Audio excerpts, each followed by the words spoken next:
What's going on, YouTube? This is Owen Dowell here, and got a little something different for you guys today. In case you don't follow me on Instagram, I've been having a few little car problems recently, and it's been causing me quite a lot of problems, and ultimately they got bad enough to where I decided that it wasn't really worth it to keep fixing them. I will get into that here in a little bit later, but today, actually a couple days ago, I decided to go ahead and make a decision to purchase a new car. And today, I actually picked up said car. So let's go ahead, let's check it out. So let's see it. There it is. This thing is a 2017 Subaru Legacy. Just like my old car, it was a 2004 Subaru Legacy. It was a GT, but check this thing out. I got it in blue, as you can see. I had tried out quite a few other cars. Let's see, let's try out the wide angle. That's nice. I tried out a few other cars, but I ultimately was like kind of a last minute. I was like, I do want to try out that Subaru Legacy y'all have. And yeah, as soon as I sat down in this car, I was like, this is the one. Because I was pretty set on getting a Honda. I brought home a Honda HR-V. It was a brand new 2019. It still had a little safety like sticker over the Honda logo.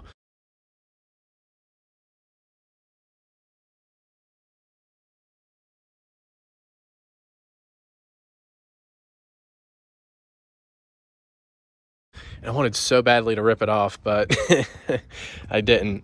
But yeah, I mean, it was brand new. It only had like 50 miles on it, but I was like, I still want to try that Subaru Legacy. And sure enough, here it is. So this is it. It is this interesting kind of blue color. It's kind of psychedelic almost. I'm a big fan of it. So it's still got the dealer tag on it, which is kind of cool. And yeah, let's go ahead and let's check this thing out. It's got some nice looking wheels on it as well. So let's go ahead and let's get in, and I'll show y'all kind of the interior. I'm still pretty unfamiliar with everything in here.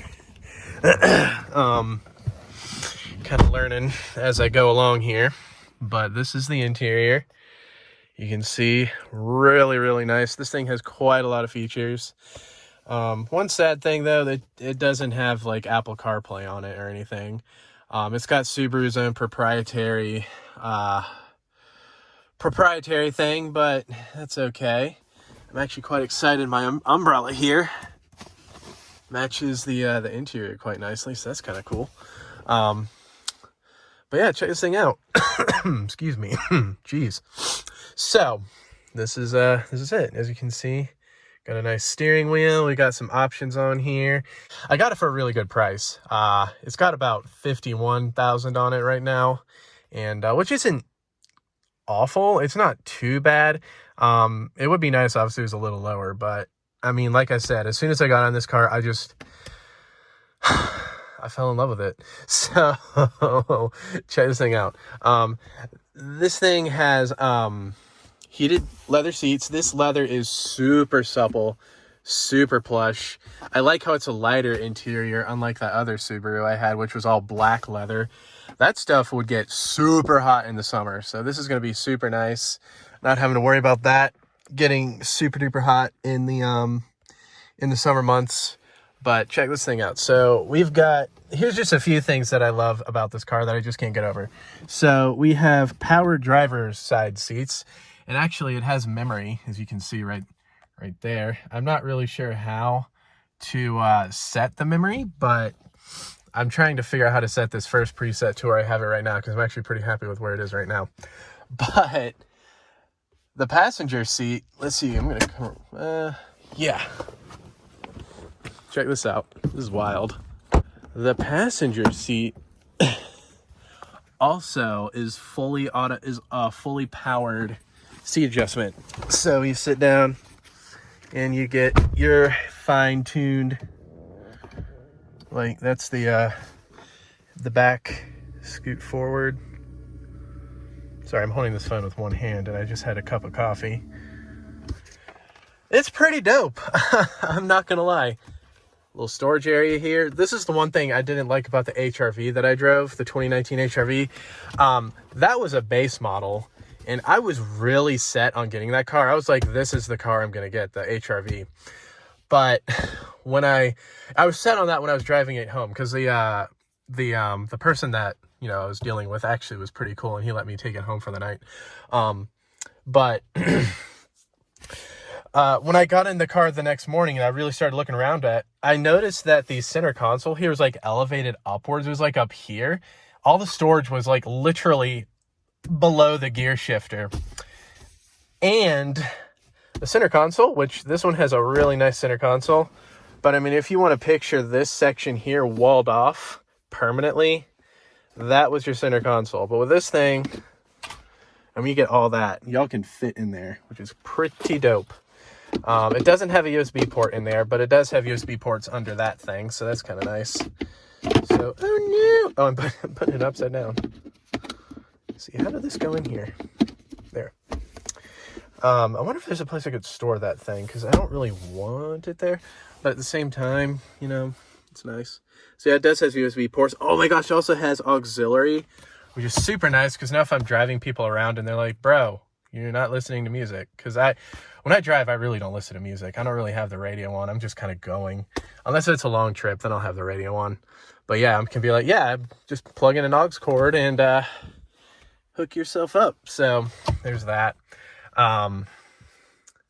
Really, really nice. I'm a big fan of it.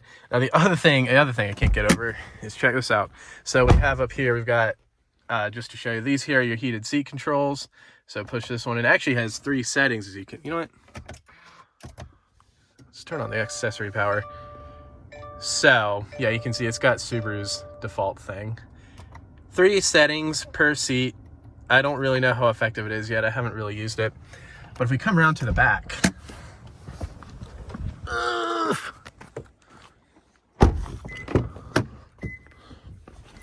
it's beeping.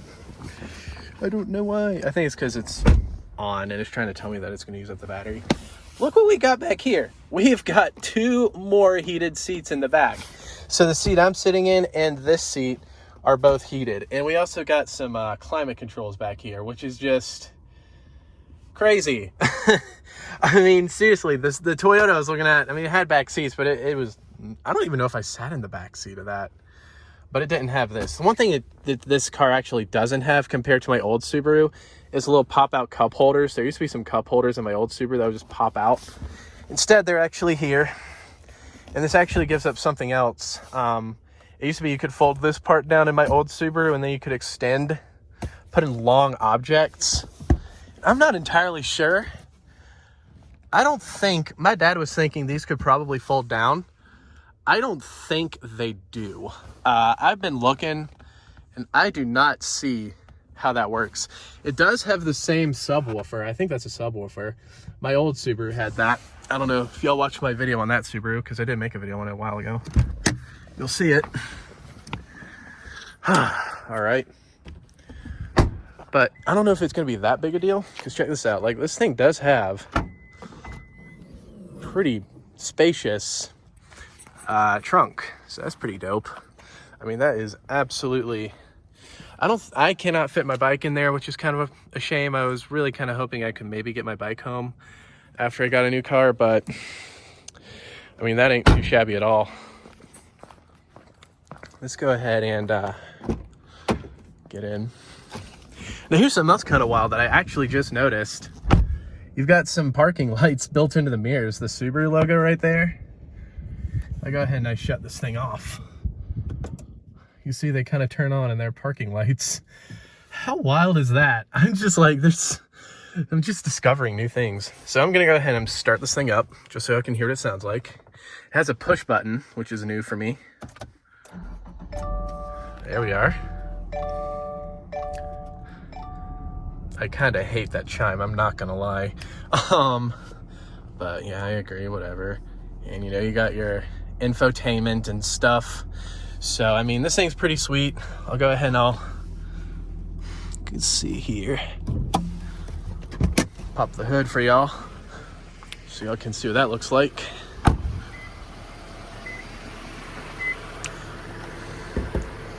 This one's nice because it's one-handed. It doesn't have a little kickstand on it that you have to push. There's the engine. It's a big convoluted mess, which I guess all Subarus are. It's kind of hoping to be a little tidier, but it's not. But let's see, I guess that's the head gasket. We'll get into that here in a minute. So much quieter though.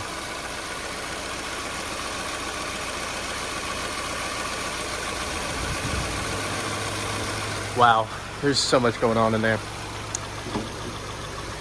All right. So, got some mirror turns. This thing is just awesome. It does have a sunroof, which is awesome. I've actually kind of made up a photography technique where I use the top of my car as a reflector. And I'm holding my phone incorrectly right now. If I could turn my phone the other way, you would see that I can make this thing look a lot like a body of water. In fact, you can kind of get the effect that I'm going for right now. Just something I've been doing. If you go on my Instagram, you'll see a few pictures where I use the top of my car. The one kind of crappy thing is this. I guess I could take this off because that would give me a little bit more. I don't know. It's fine. It'll be a added challenge, I guess. But yeah. Anyway, I am not going to take this thing out right now because I don't want to be driving while filming.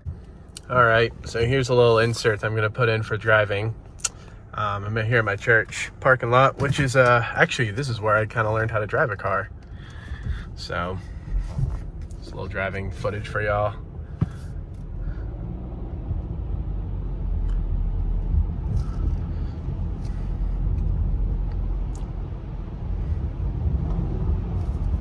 So you can kind of get a sense of what it sounds like.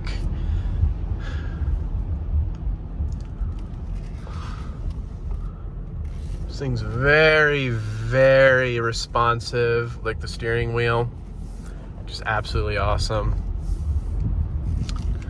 All right.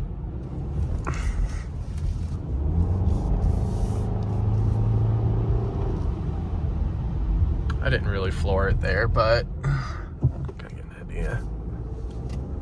Let's get some wipers going.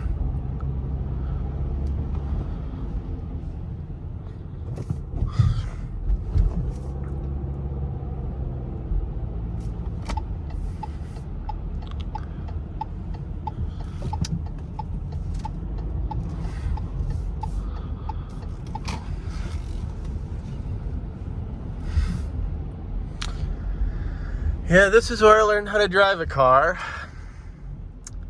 At least pretty much the bare minimum driving a car. I didn't really, you know, but this is like where my mom taught me about the whole, like, how to start a car, how to make the car go forward and all that stuff. So,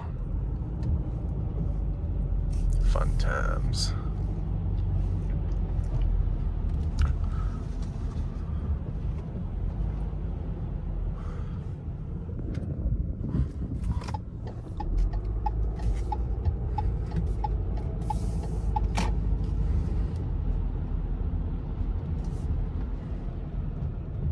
Was backing out. Probably wondering what I'm doing. Who cares? But I'm going to shut that off, and I'm going to talk to y'all about what's been going on. So what the problem is with my old car, you might notice that I was like wondering where the head gasket is. I think I'm not really like familiar with cars, but I think what I pointed out was a head gasket. Like, oh gosh, excuse me. I'm like suddenly losing my ability to talk. I think that was the head gasket. But here's the deal. My old 2004 Subaru Legacy, this started happening last spring. And let's see. I actually made another video on it on my loaner where I told the same story, and I don't know if I'm going to post it or not. So if I do post that, then you'll just be hearing the story again.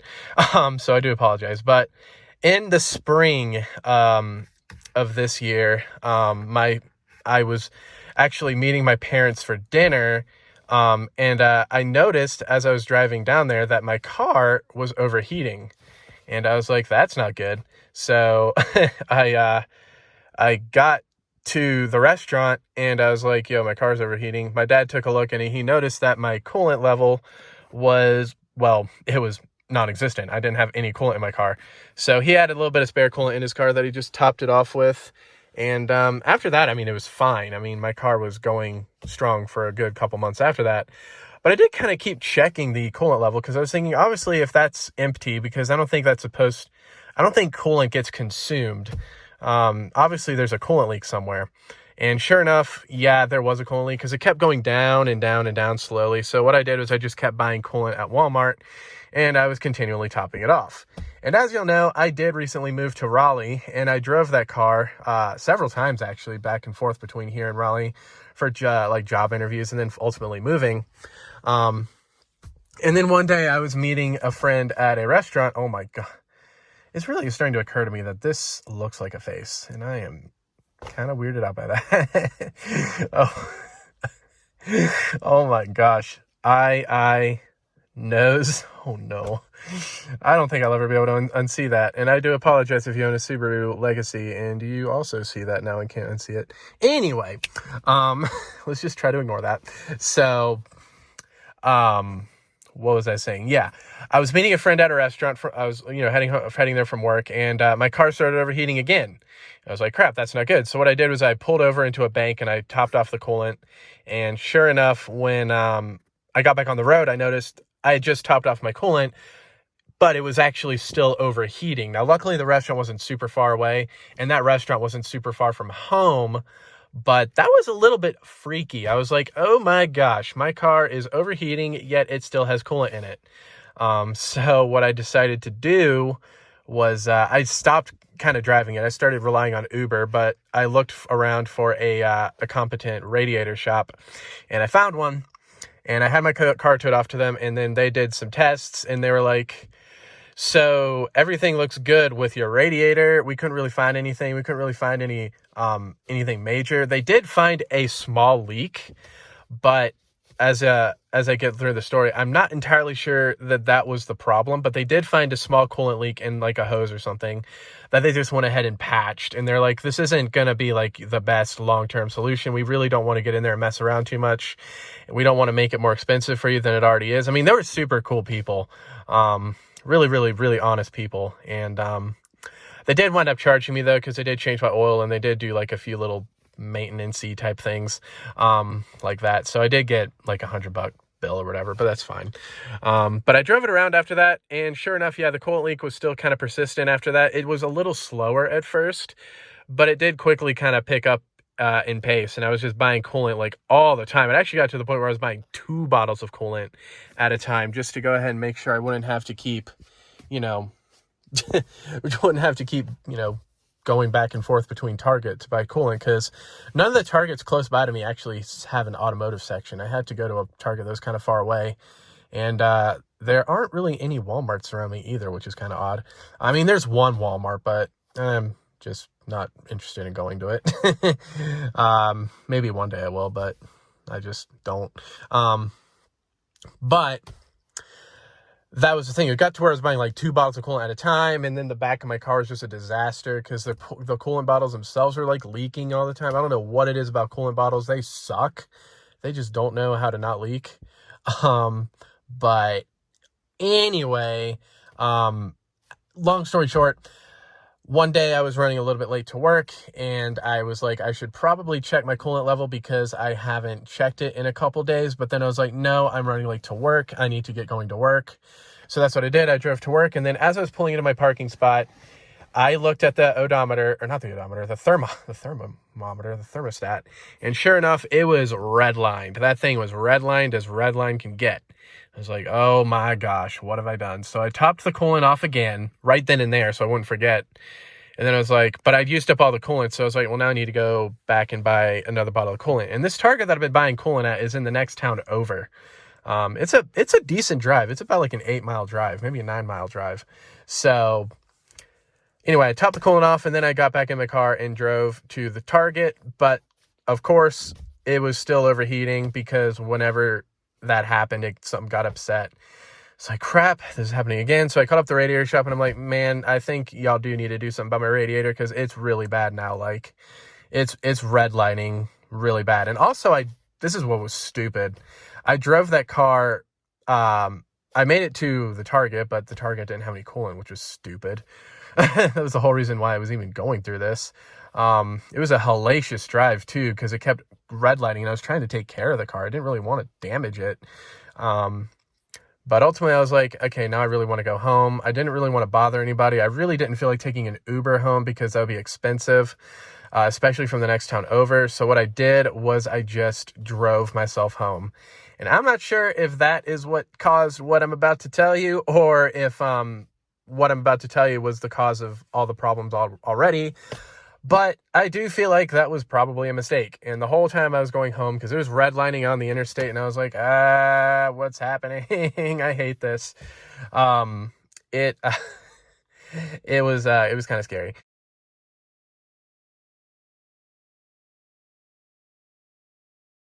So anyway, I had it towed back to the radiator shop, and they were like, boy, your head gasket is not in good shape.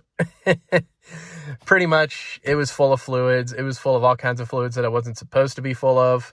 And all in all, I was just like, well, I guess in that case, I'm about ready to move on, because that coolant leak was really starting to stress me out. I kind of hated checking it constantly.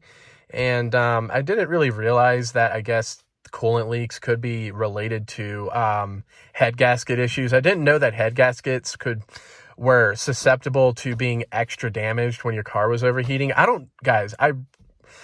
watch a lot of car videos on YouTube, but I don't know jack about cars. I really, truly don't. I wish I did, but I just don't. I really don't. So that was unfortunate. So, yeah, I, called my parents, and we know one of the salesmen at the Honda place. So that's what we wound up doing. And now here we are. I've got this car. The fate of my old Subaru, it's hanging out at my apartment. I did drive it back home from the shop before I came here to Boone. So I drove it to my apartment, and it's just kind of parked. One of my Ubers actually that took me to my car, which was also a story, because when I took him to get the car, I couldn't find the key because they brought it into the shop. So that was fun. And the shop was closed. But that Uber actually was interested. He told me he was going to buy my car. And we settled on a price. But I just haven't heard back from him. I think when I get back to my place in Raleigh, I will call him up again and see if he's still interested. If he's not, I'm pretty much just going to salvage it, because I don't want that thing hanging out around. I don't want that thing being a liability for me, or being like a responsibility for me. I'm just going to get the thing salvaged, just disassociate myself from it entirely. And yeah, I don't really. It also recently crested 200,000 miles, so I mean, gee whiz. That was fun. And of course, as soon as that 200,000 miles hit, it started making a funny noise, so that was fun. But anyway, guys, yeah, I think I pretty much covered everything. So yeah, that's why I now have this fancy new car. And I love it. It's so cool. I think it's about the same size, like interior, as my old car, but it feels much bigger. And it feels like this is higher up. I don't know. It's really, really nice. I'm also so excited about this like sunglasses thing, because I've never had that before, and that's kind of awesome. I don't know what that is. Yeah, and I also noticed that, but I think that might be a camera or something that whatever that thing uses. But actually, there is one more thing I want to show y'all, because this is super awesome. So I'm going to get out of here. So, and unfortunately, this isn't really useful for me in my current living situation, but I still think this is super cool, and it's kind of a fun feature. This is a key fob. And I've got another one just like it, but it's been really chewed up by a dog, so I might actually get it replaced. But check this out. If I go ahead and I lock the car, and you'll notice we got this other key fob here. Watch this.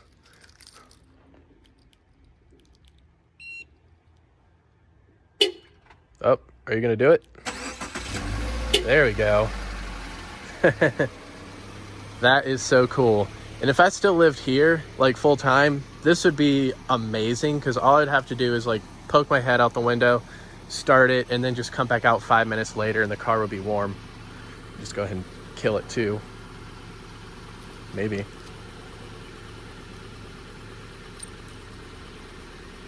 Oh, you have to hold it. Yeah. It also gets killed when you touch this, which also unlocks it, fun fact. So, but it only unlocks it when the key's in range.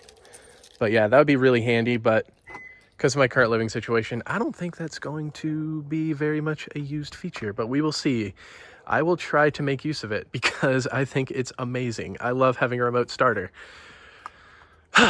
All right, I think I pretty much talked y'all's heads off. Just a little update, and just kind of where I've been right now also with life. There's just been a lot going on, major life transitions and stuff, but like I say, whoa, what are you guys? Did you see those? Whoa, what are they? They're like weird stick flying bugs. Ugh, I don't like them. I'm gonna go around here. Like I say, I will be back.